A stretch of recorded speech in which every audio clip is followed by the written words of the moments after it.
પ્રદીપ ત્રિવેદી. આવેદન દેવા હોય છે, શું કહેશો?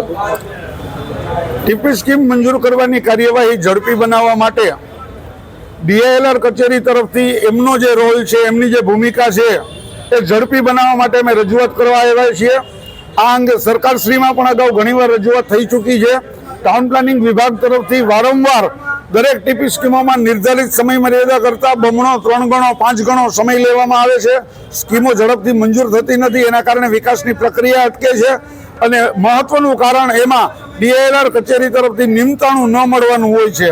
નિમતાણાનો મતલબ આખી ટીપી સ્કીમની અંદર સમાવિષ્ટ તમામ સર્વે નંબરોની હદનું મેળવણું અને એનું ક્ષેત્રફળ કાયમ કરવા માટેનું સર્ટિફિકેટ જ્યાં સુધી અહીંથી આપવામાં ન આવે ત્યાં સુધી ટીપી સ્કીમ ફાઇનલ કરી શકાય નહીં. એટલે એ પ્રક્રિયા ઝડપી બનાવવા અમે રજૂઆત કરવા આવ્યા છીએ.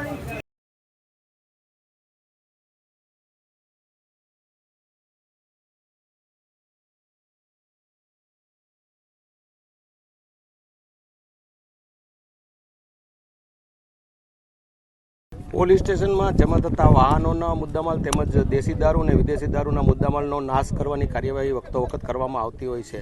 તે મુજબ આજરોજ પૂરા રાજકોટ શહેર પોલીસના 12 પોલીસ સ્ટેશન તેમજ DCB ક્રાઇમ પોલીસ સ્ટેશનમાં વિદેશી દારૂના જે કેસો કરેલા તેનો મુદ્દામાલ છે તેનો નાશ કરવાનો કાર્યક્રમ અહીંયા રાખવામાં આવેલો અને તે મુજબ નાશ કરવાની કાર્યવાહી કરેલ છે.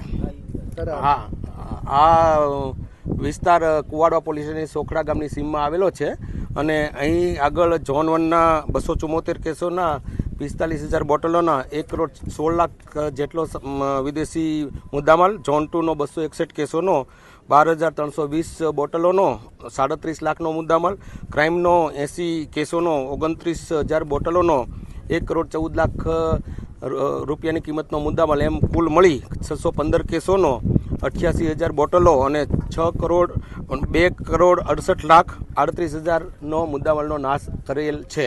સર, આ કેટલા ટાઈમમાં પકડવામાં આ આપણે ગયા વર્ષે તમને ખ્યાલ હોય તો ડિસેમ્બર 2022માં આ વિદેશી દારૂ મુદ્દામાલનો નાશ કરેલ, આ જ જગ્યાએ કરેલ અને પાછો 1 વર્ષ પછી અહીં નાશ કરવામાં આવેલ છે.